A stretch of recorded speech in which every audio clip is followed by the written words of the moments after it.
August 1944. The air on Tinian is thick with heat and the scent of scorched earth. Smoke drifts over the shattered landscape, curling around the blackened trunks of palm trees and the broken bodies of dreams. In the shadow of a ruined bunker, a group of Japanese soldiers kneel in the dust, their faces streaked with sweat and fear. Their uniforms hang loose on their frames, torn and stained by weeks of desperate fighting. The silence is broken only by the distant crackle of small arms fire and the low, steady hum of American engines somewhere beyond the ridge. For days, these men have lived with the certainty of death. They have watched friends fall in suicidal charges, have heard the final, defiant shouts of "Banzai" echo through the night. Surrender, they were told, is a fate worse than dying for the emperor. It is the ultimate shame, a stain that will follow them beyond the grave. Yet now, with ammunition gone and hope exhausted, they kneel with trembling hands raised, bracing for the punishment they have been taught to expect. American Marines approach, boots crunching on gravel, rifles at the ready. The Japanese soldiers flinch, waiting for the blow, the bullet, the end. But instead, a calm voice calls out in English, then again in halting Japanese. "You will not be harmed. Put down your weapons." The words hang in the air, strange and impossible. The Americans do not jeer or strike. They offer water, bread, a cigarette.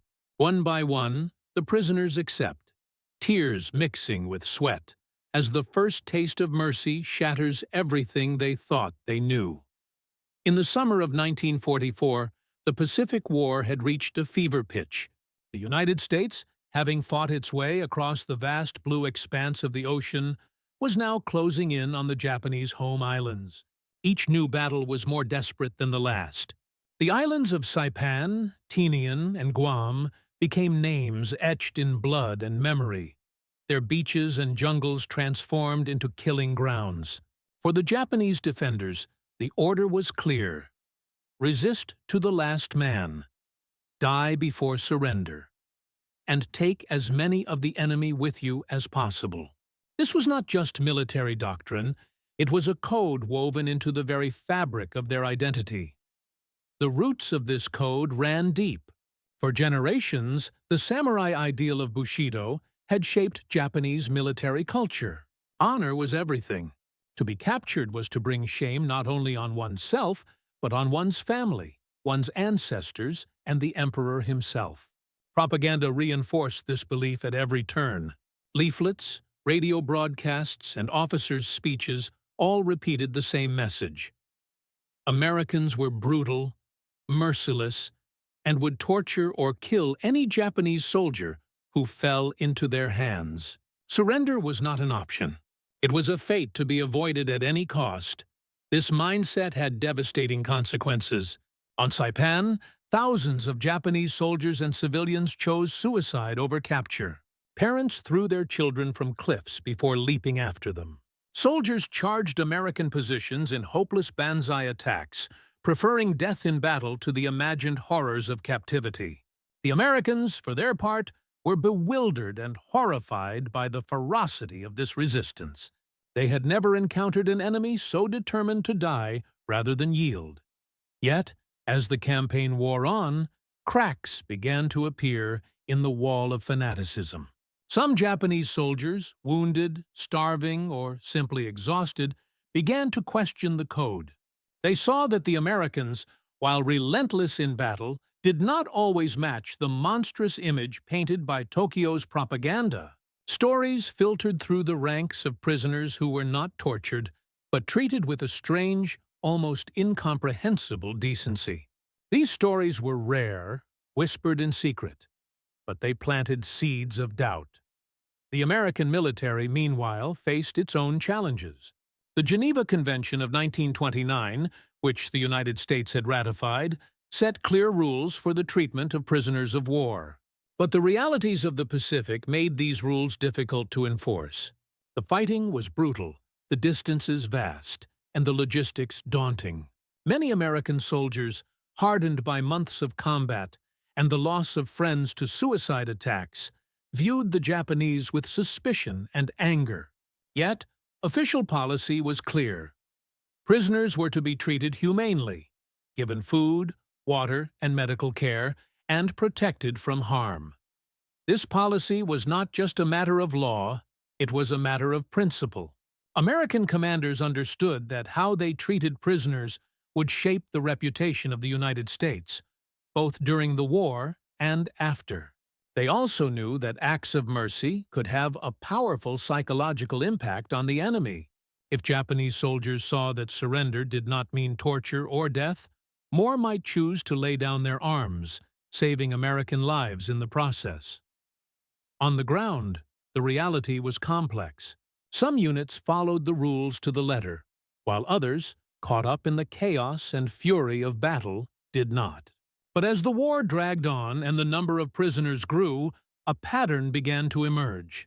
The Americans, for all their flaws and failings, were more likely to offer a canteen of water and a meal than a bullet or a beating. This was not always out of compassion, sometimes it was simply practicality. A prisoner could provide intelligence, or at least be one less enemy to fight. For the Japanese soldiers who found themselves in American hands, the experience was bewildering. They had been told to expect torture, humiliation, and death. Instead, they were given food, water, and medical attention. The first meal was often the most shocking. After weeks or months of starvation, the taste of bread, meat, or even a simple bowl of rice was overwhelming. Some prisoners wept openly, unable to reconcile the reality before them with the fear that had haunted their every step. The Americans, too, were changed by these encounters. Many had lost friends to Japanese bullets or bayonets. Some had seen the aftermath of mass suicides, the bodies of women and children who had chosen death over capture. Yet, when faced with a starving, wounded prisoner, the instinct to help often won out over hatred. There was a recognition, however fleeting, that the enemy was human, a man with a family, a history, and a future that might yet be redeemed. This fragile, unexpected mercy did not end the war, nor did it erase the horrors that had come before. But it did create moments of connection, brief flashes of understanding in a world gone mad. For the prisoners, these moments were life-changing. For the guards, they were reminders of the values they had been taught to defend. As the number of Japanese prisoners grew, the American military was forced to adapt. Temporary holding areas were set up near the front lines, where prisoners were processed, searched, and given basic care. From there, they were transported to larger camps in the rear, and eventually, for some, across the ocean to the United States itself. Each step of the journey was a test, not just of logistics, but of the ability to hold on to humanity in the midst of war. The story of what happened in those camps, and of the meals that made grown men weep, is a story of contrasts between expectation and reality, between cruelty and compassion, between the old world and the new. It is a story that begins in fear and ends, if not in understanding, then at least in the possibility of forgiveness. The journey from battlefield to prison camp was a passage through uncertainty. For the Japanese prisoners, every step away from the front lines was a step deeper into the unknown. After surrender, they were marched under guard to makeshift holding areas, sometimes a stretch of beach, sometimes a clearing in the jungle, sometimes the ruins of a captured village. The Americans moved quickly, wary of counterattacks or hidden snipers, but they did not rush the process of collecting the wounded and the surrendered. Each prisoner was searched, tagged, and counted. Their weapons and personal effects were taken, and their wounds, if any, were treated by medics who worked with brisk efficiency. The first hours of captivity were often the hardest. The prisoners, still expecting the worst, flinched at every shouted order, every sudden movement. Some refused food or water, convinced it was poisoned. Others sat in silence, eyes fixed on the ground, waiting for the violence they had been promised. The Americans, for their part, were cautious but not cruel. They kept their distance, spoke in short commands, and watched for any sign of trouble. Yet, as the hours passed and no beatings or executions came, a strange calm began to settle over the camps. The logistics of handling Japanese prisoners were daunting. The Pacific was a vast theater, and the distances between islands, bases, and supply depots were immense. The U.S. military had to improvise, using whatever resources were at hand. Tents were erected, barbed wire strung, and guards posted around the clock. Food and water were brought in by truck or landing craft, and medical supplies were rationed carefully. The prisoners were given the basics: rice, bread, canned meat, sometimes a piece of fruit or a cup of coffee. It was not luxury, but it was enough to keep them alive.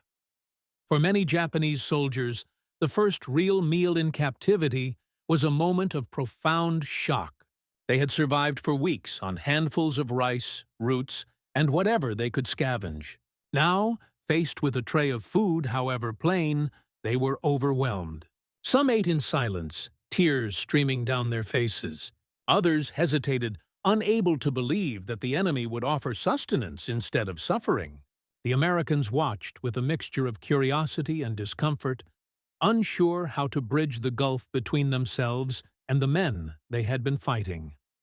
The Geneva Convention was more than a set of rules. It was a statement of values. The Americans, aware that their own soldiers might one day be prisoners, took the obligation seriously. Prisoners were to be fed, sheltered, and protected from harm. Medical care was provided, sometimes at the expense of American wounded. Letters could be written home, though they were censored and slow to arrive. The camps were not comfortable, but they were orderly. Discipline was strict, but not arbitrary. Punishments, when they came, were for infractions of camp rules, not for the crime of being the enemy. As the war progressed, the number of Japanese prisoners grew. Some were sent to larger camps on Guam or Hawaii, while others were shipped across the Pacific to the United States. The journey was long and often difficult. Prisoners were packed into the holds of transport ships, guarded by Marines who had seen the worst of the fighting. The fear of sabotage or suicide was ever present, and security was tight. Yet, even here, the Americans maintained a standard of care. The prisoners were fed, given water, and allowed on deck for air when possible. Medical officers checked for disease, and interpreters tried to explain the rules. Arrival in America was a shock of a different kind. The prisoners, many of whom had never left Japan or its colonies, found themselves in a world that was both familiar and utterly alien. The camps were surrounded by barbed wire and watchtowers, but inside, life was strangely routine. The prisoners were assigned to barracks, given uniforms marked PW, and put to work cleaning, cooking, repairing roads, or harvesting crops. They were paid a small wage in camp currency, which could be used to buy soap, stationery, or the occasional treat from the canteen. The food in the American camps was simple, but plentiful. Breakfast might be oatmeal, bread, and coffee. Lunch and dinner were usually some combination of meat, potatoes, vegetables, and fruit. For men who had starved on the front lines, the abundance was almost incomprehensible. Some prisoners hoarded bread or sugar, hiding it in their bunks as insurance against hunger. Others ate slowly, savoring each bite, as if afraid the meal would be their last. The guards, too, were changed by the experience. Many had lost friends in the fighting, and some struggled with resentment or suspicion. But over time, a kind of uneasy respect developed. The prisoners were disciplined, hard-working, and rarely caused trouble. The Americans, in turn, learned to see them not as faceless enemies, but as men, tired, defeated, and far from home. Letters from home were a lifeline. The Red Cross facilitated the exchange of mail, though it was slow and heavily censored. For the prisoners, news from Japan was both a comfort and a source of pain. Families wrote of bombings, rationing, and the uncertainty of war. Some urged their sons to remain strong. Others simply begged them to survive. The prisoners wrote back as best they could. careful not to say anything that might bring shame or worry to their loved ones. As the months passed, the routine of camp life took hold.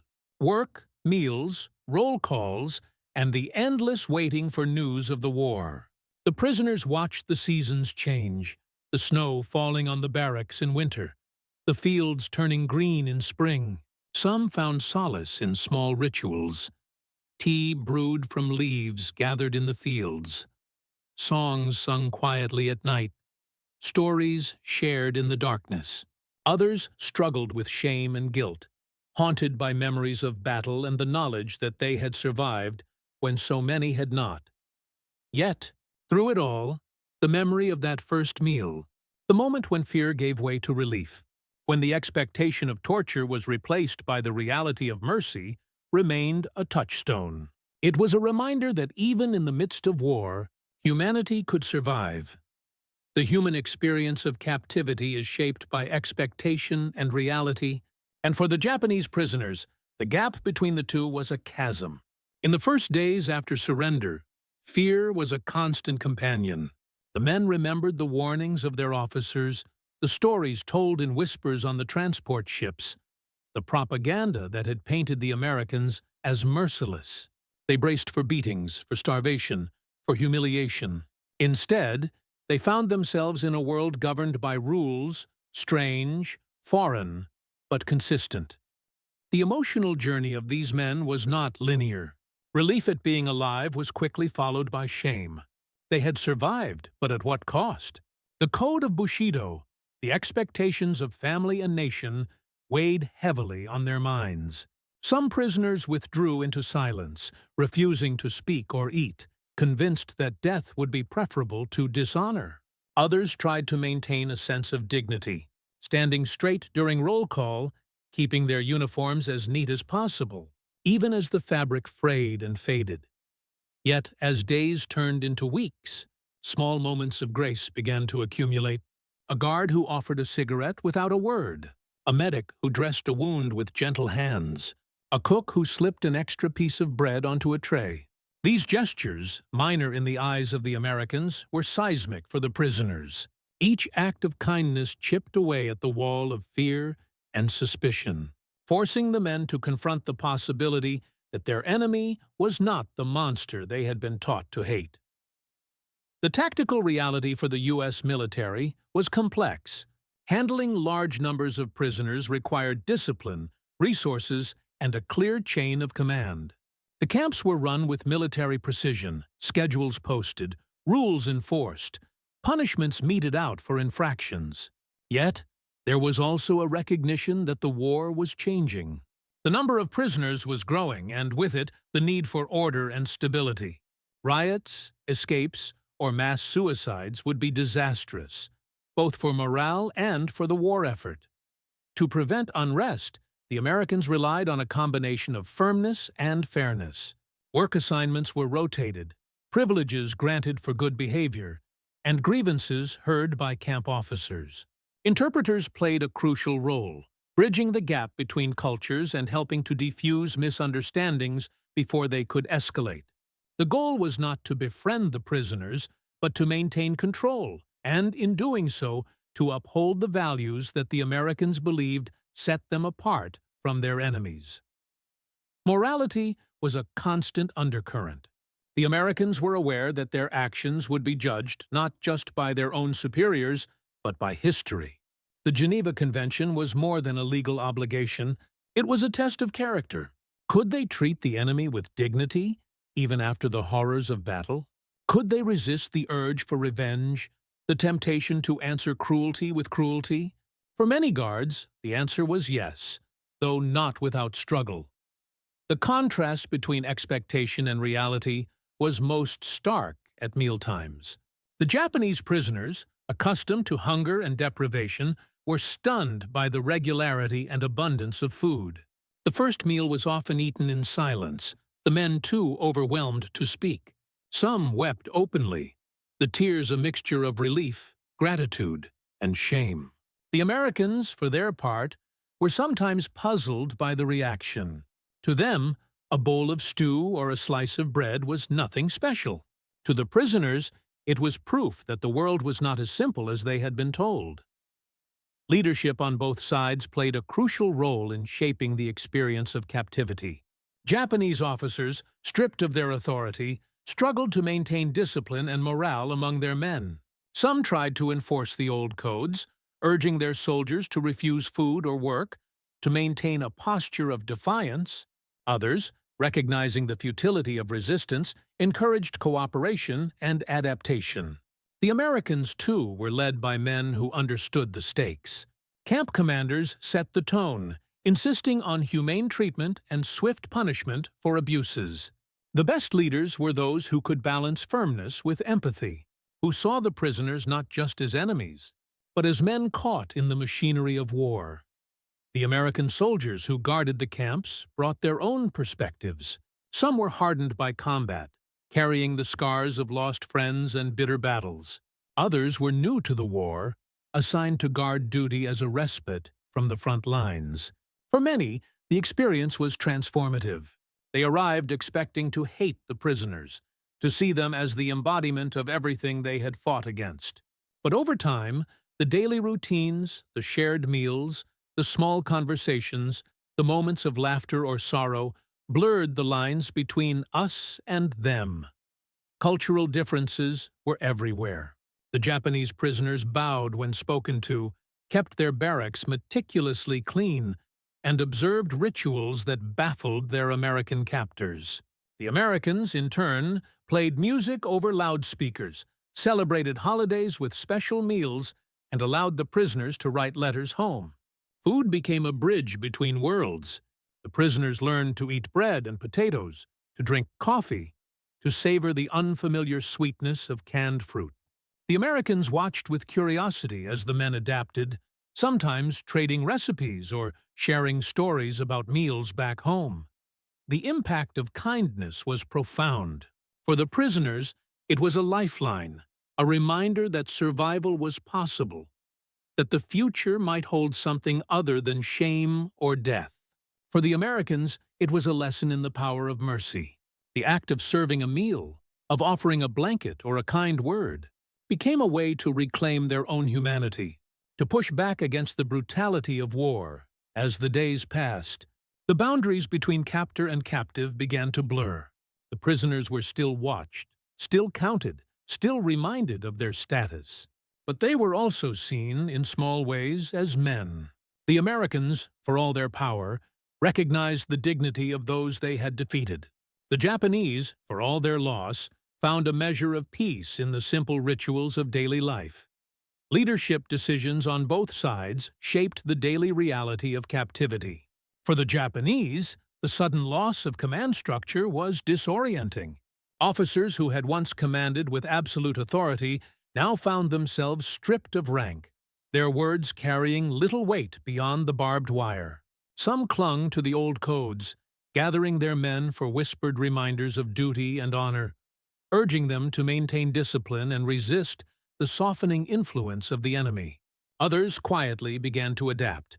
They saw that survival depended not on defiance, but on learning the rhythms of this new world, when to speak, when to work, when to accept what was offered without protest. American leadership, meanwhile, was under constant scrutiny. Reports of prisoner mistreatment, even if rare, could spark investigations and threaten careers. Camp commanders were chosen for their steadiness and judgment. They set the tone, insisting on order but also on fairness. The best leaders understood that the eyes of the world were on them, and that every decision, every meal served, every punishment handed down would be measured against the ideals the United States claimed to uphold. For the American guards, the experience was a study in contrasts. Some arrived with anger in their hearts, memories of lost friends and brutal battles still fresh. Others were simply grateful to be away from the front, to have a chance to sleep in a real bed and eat regular meals. Over time, the monotony of camp life wore down the sharp edges of hatred. The prisoners were not the monsters they had imagined, but men, tired, thin, sometimes grateful, sometimes sullen, always watching. The Americans learned to read the moods of the camp. They knew when tension was building, when a word or gesture might spark trouble. They learned to respect the rituals of the prisoners, the morning roll call, the careful cleaning of barracks, the quiet conversations at dusk. Some guards went further, learning a few words of Japanese, sharing cigarettes or stories, even trading small gifts. These moments of connection were rare, but they mattered. They reminded both sides that war, for all its violence, could not erase the possibility of understanding. The daily life of the camp was shaped by routine. Work assignments were posted each morning. Some men cleaned, others cooked.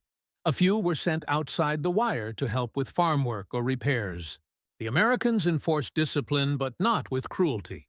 Infractions were punished, but the rules were clear, and the consequences predictable. The prisoners, for their part, adapted quickly. They learned to line up for meals, to answer roll call, to keep their living spaces tidy. The order of the camp was a strange comfort, a reminder that life, even in captivity, could have structure and meaning. Food remained the most powerful symbol of the new reality. The Americans served 3 meals a day, simple but filling: stew, bread, potatoes, coffee, sometimes a piece of fruit or a slice of pie.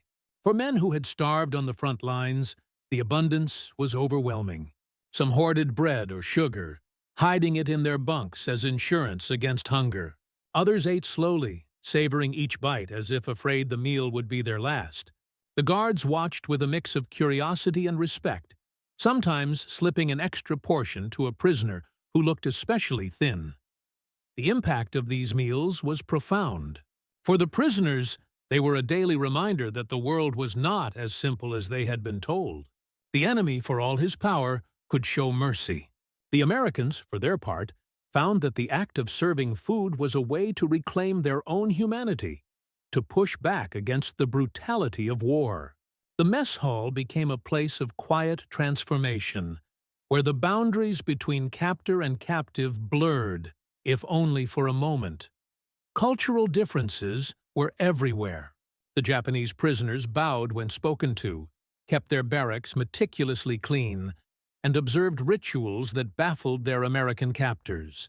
The Americans, in turn, played music over loudspeakers, celebrated holidays with special meals, and allowed the prisoners to write letters home. Food became a bridge between worlds. The prisoners learned to eat bread and potatoes, to drink coffee, to savor the unfamiliar sweetness of canned fruit. The Americans watched with curiosity as the men adapted, sometimes trading recipes or sharing stories about meals back home. The impact of kindness was profound. For the prisoners, it was a lifeline, a reminder that survival was possible, that the future might hold something other than shame or death.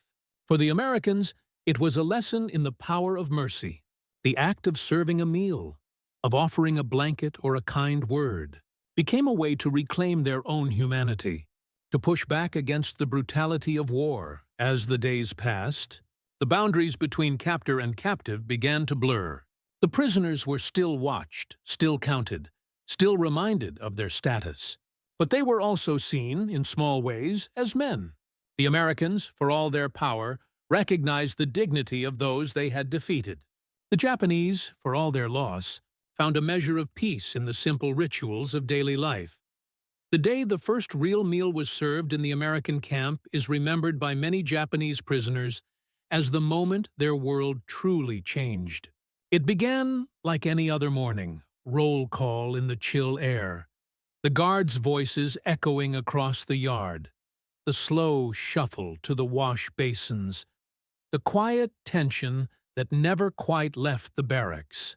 But as the sun climbed higher, a new smell drifted through the camp, rich and unfamiliar. It was not the thin rice gruel or bitter roots they had known on the front lines. It was something heavier, warmer, almost comforting. Inside the mess hall, the prisoners lined up in silence, eyes downcast, hands trembling as they clutched their metal trays. The American cooks, broad-shouldered men in white aprons, ladled out portions of beef stew, mashed potatoes, white bread, and a small bowl of fruit cocktail. The food steamed in the cool air, the scent filling the room with a promise that seemed too good to trust. Some prisoners hesitated, convinced it was a trick or a test. Others, driven by hunger, accepted the meal with shaking hands.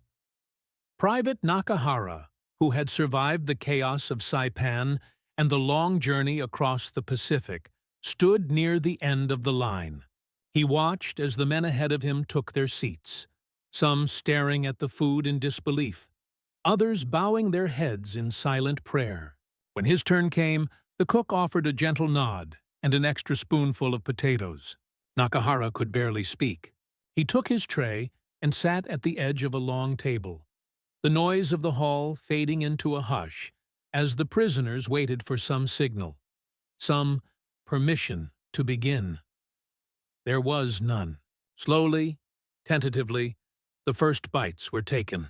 The taste was overwhelming, salty, rich, and impossibly filling. For men who had lived on scraps and fear, it was a shock to the system.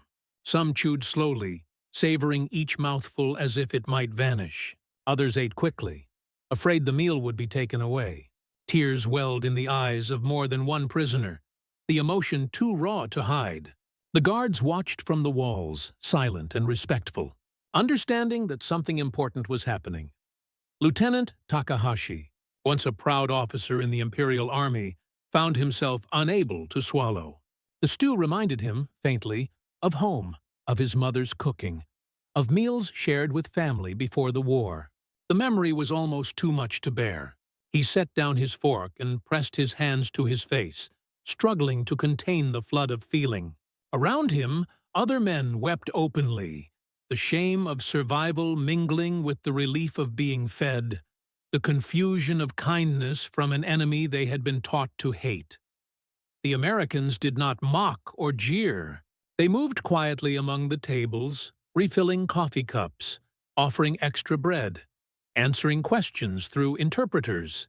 The rules were simple: eat, rest, follow orders, and you will be safe.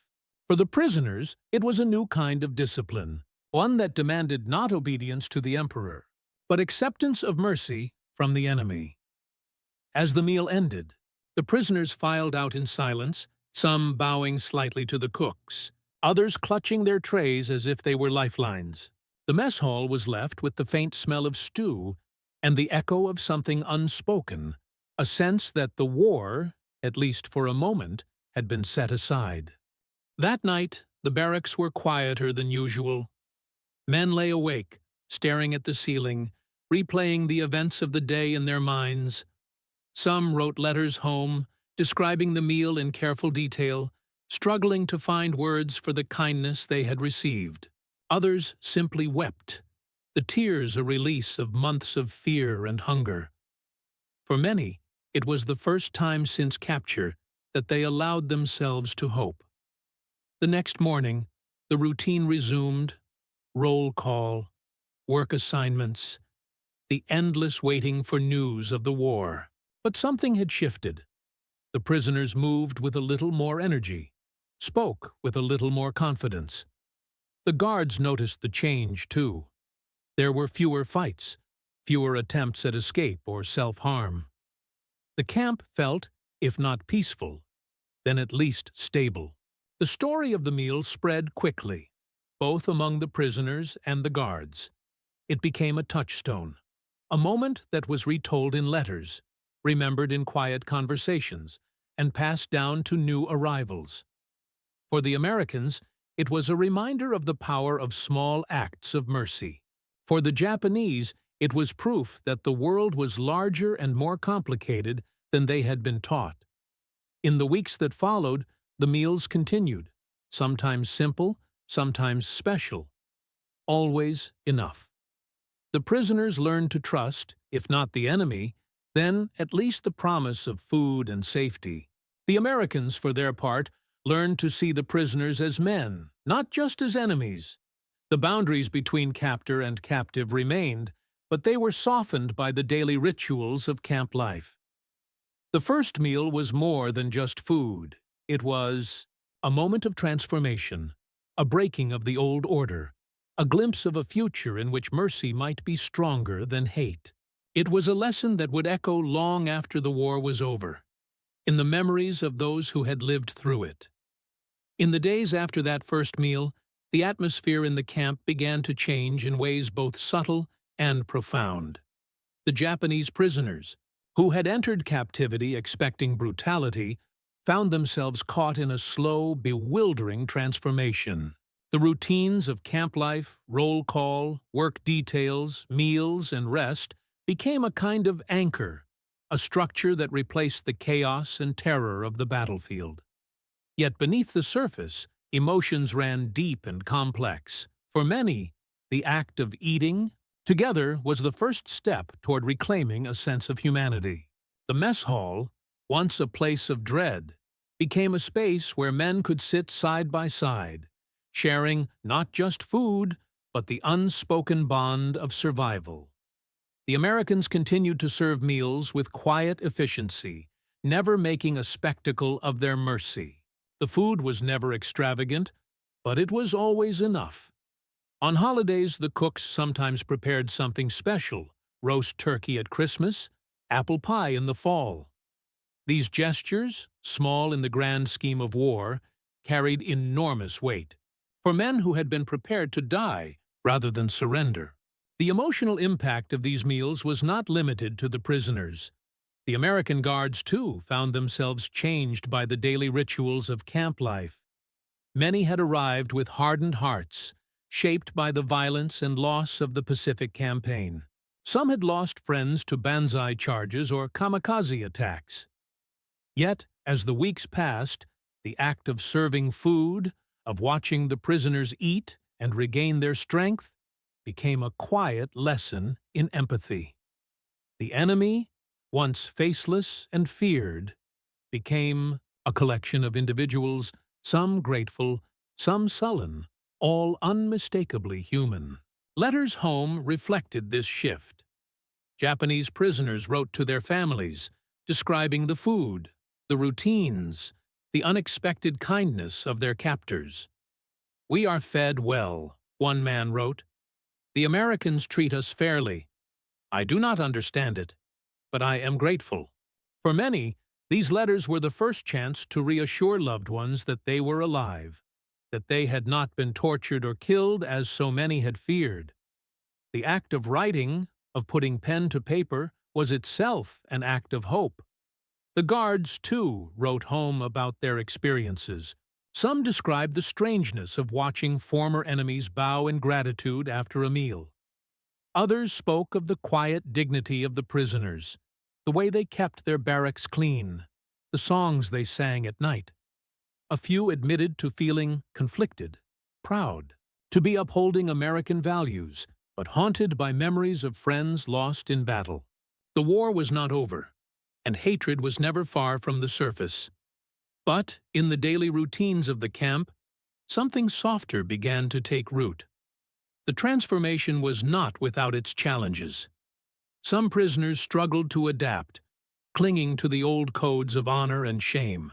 A few refused to eat, choosing hunger over what they saw as the indignity of accepting charity from the enemy. Others attempted escape or self-harm, unable to reconcile survival with the expectations of their culture. The Americans responded with a mixture of firmness and compassion, enforcing discipline but also providing medical care and counseling when needed. Over time, the boundaries between captor and captive continued to blur. The prisoners were still watched, still counted, still reminded of their status, but they were also allowed small freedoms, time outdoors, the chance to write letters, the opportunity to work and earn camp currency. Some were even sent outside the wire to help with farm work or repairs, always under guard, but trusted enough to contribute. These small acts of trust were not lost on the prisoners, who responded with increased cooperation and, in some cases, genuine gratitude. The story of the first meal became a kind of legend within the camp. New arrivals were told about it by those who had been there, the details growing sharper with each retelling. It was a story of fear and relief, of tears shed over a bowl of stew, of the moment when the world shifted and the enemy became something more than a symbol. For many, it was the moment they began to believe that survival was possible, that the future might hold something other than shame or death. The Americans, too, remembered the day. For some, it was the first time they had seen a prisoner weep not from pain, but from gratitude. For others, it was a reminder of the values they had been taught to defend, the belief that mercy was not weakness, but strength. The act of serving a meal, of offering a blanket or a kind word, became a way to reclaim their own humanity, to push back against the brutality of war. As the weeks turned into months, the routines of camp life became familiar.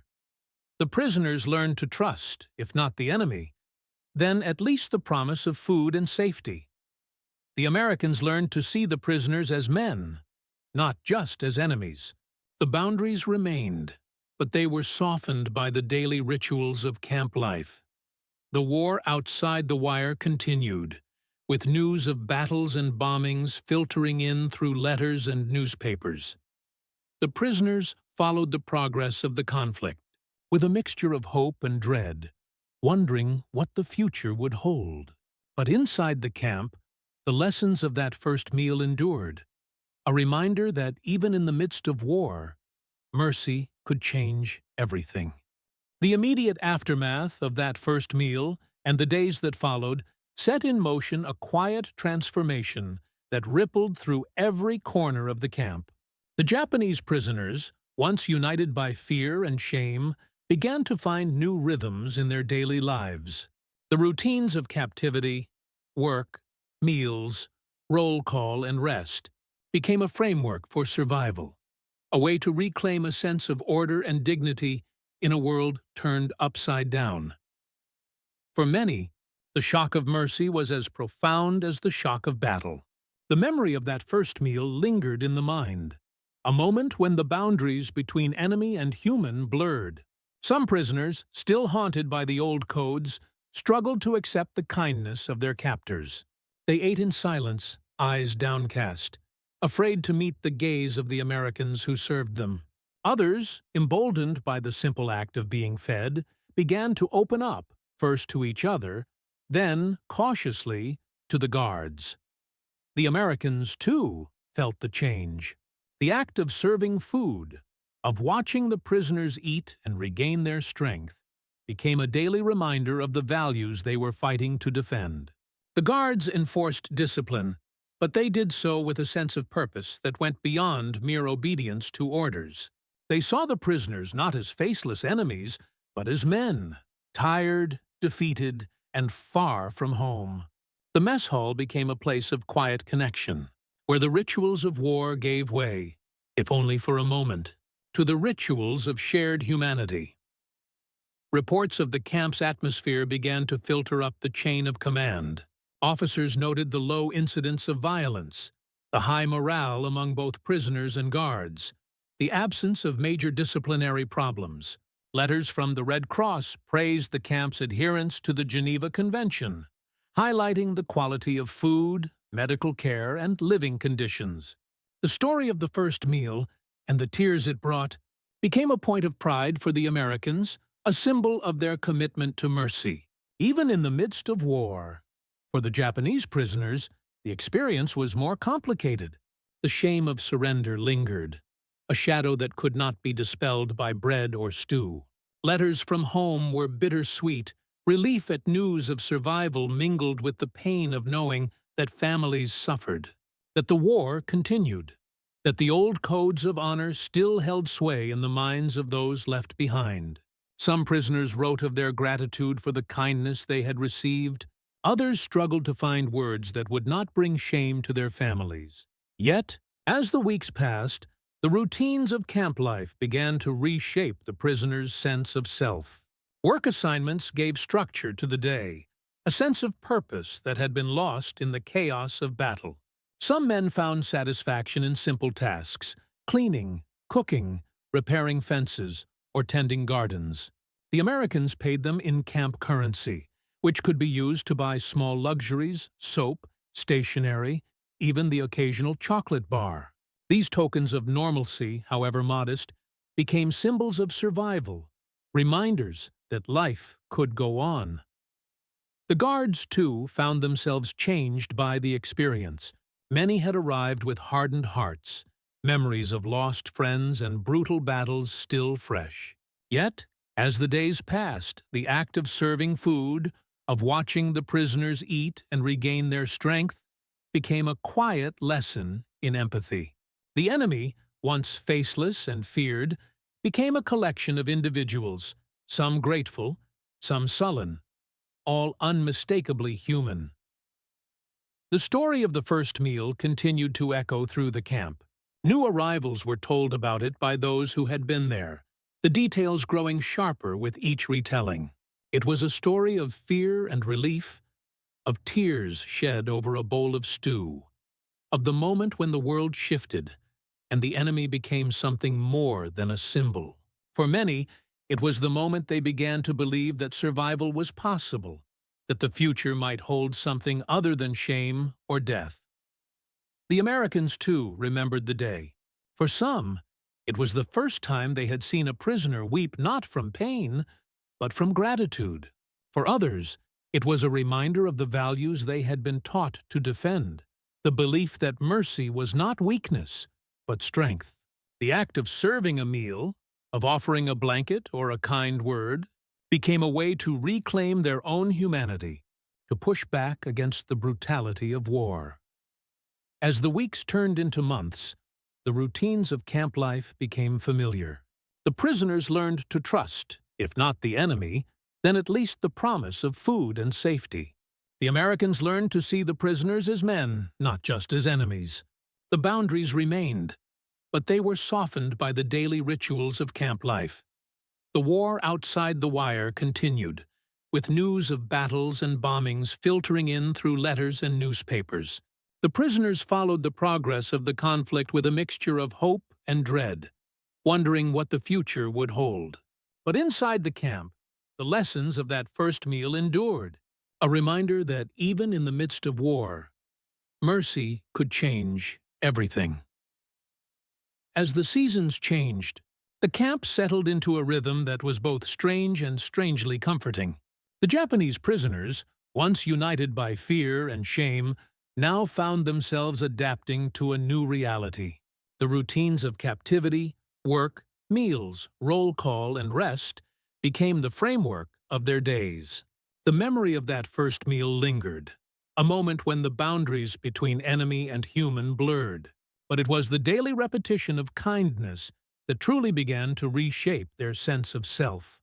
Winter brought snow to the camp, a sight unfamiliar to many of the prisoners. The Americans issued heavy coats and boots, some comically oversized, and the men laughed for the first time in months as they shuffled through the drifts. The guards played music over the loudspeakers, swing tunes, Christmas carols, the deep pulse of American jazz. The prisoners listened in silence, the foreign melodies stirring memories of home and peace. On Christmas Eve, the mess hall served turkey, mashed potatoes, and slices of canned peaches. No one spoke during the meal, but more than a few whispered silent prayers. Letters from home arrived sporadically, carried by the Red Cross. Some brought relief, others only deepened the ache of separation. Families wrote of bombings, rationing, and the uncertainty of war. Some urged their sons to remain strong, others simply begged them to survive. The prisoners wrote back as best they could, careful not to say anything that might bring shame or worry to their loved ones. The act of writing, of putting pen to paper, was itself an act of hope. The Americans, too, were changed by the experience. Many had arrived with hardened hearts, memories of lost friends and brutal battles still fresh. Yet, as the days passed, the act of serving food, of watching the prisoners eat and regain their strength, became a quiet lesson in empathy. The enemy, once faceless and feared, became a collection of individuals, some grateful, some sullen, all unmistakably human. Work assignments gave structure to the day, a sense of purpose that had been lost in the chaos of battle. Some men found satisfaction in simple tasks: cleaning, cooking, repairing fences, or tending gardens. The Americans paid them in camp currency, which could be used to buy small luxuries, soap, stationery, even the occasional chocolate bar. These tokens of normalcy, however modest, became symbols of survival, reminders that life could go on. The story of the first meal continued to echo through the camp. New arrivals were told about it by those who had been there, the details growing sharper with each retelling. It was a story of fear and relief, of tears shed over a bowl of stew, of the moment when the world shifted and the enemy became something more than a symbol. For many, it was the moment they began to believe that survival was possible, that the future might hold something other than shame or death. The Americans, too, remembered the day. For some, it was the first time they had seen a prisoner weep not from pain, but from gratitude. For others, it was a reminder of the values they had been taught to defend, the belief that mercy was not weakness, but strength. The act of serving a meal, of offering a blanket or a kind word, became a way to reclaim their own humanity, to push back against the brutality of war. As the weeks turned into months, the routines of camp life became familiar. The prisoners learned to trust, if not the enemy, then at least the promise of food and safety. The Americans learned to see the prisoners as men, not just as enemies. The boundaries remained, but they were softened by the daily rituals of camp life. The war outside the wire continued, with news of battles and bombings filtering in through letters and newspapers. The prisoners followed the progress of the conflict with a mixture of hope and dread, wondering what the future would hold. But inside the camp, the lessons of that first meal endured, a reminder that even in the midst of war, mercy could change everything. In the quiet that followed the war, the memories of captivity lingered long after the barbed wire came down. For the Japanese prisoners who returned home, the story of that first meal, and the many that followed, became a private touchstone, a moment when the world they had known was turned upside down. Some spoke of it openly, describing the shock of mercy, the taste of unfamiliar food, the tears that came without warning. Others kept the memory close, a secret reminder that even in defeat, dignity could be found in the kindness of an enemy. The Americans, too, carried the lessons of the camp with them. For many guards, the experience was a quiet education in the power of compassion. They had arrived expecting to hate, to enforce discipline, to keep a wary distance from the men they watched over. Yet, in the daily rituals of camp life, in the serving of meals, the exchange of letters, the small acts of trust and respect, they discovered a different kind of strength. Mercy, they learned, was not a sign of weakness, but a mark of character. It was a way to honor the values they had fought to defend, even as the world around them was torn apart by violence. The story of the first meal is not just a story of food, or even of survival. It is a story of transformation, of the moment when fear gave way to relief, when the expectation of torture was replaced by the reality of mercy. It is a reminder that war, for all its brutality, cannot erase the possibility of understanding. In the end, the boundaries between captor and captive, between enemy and friend, are not as fixed as they seem. They can be crossed, if only for a moment, by the simple act of sharing a meal. For those who lived through it, the lesson endures, that even in the darkest times, humanity can survive. That kindness, once tasted, has the power to change everything, and that the true measure of victory is not found in the defeat of an enemy, but in the refusal to surrender one's own compassion.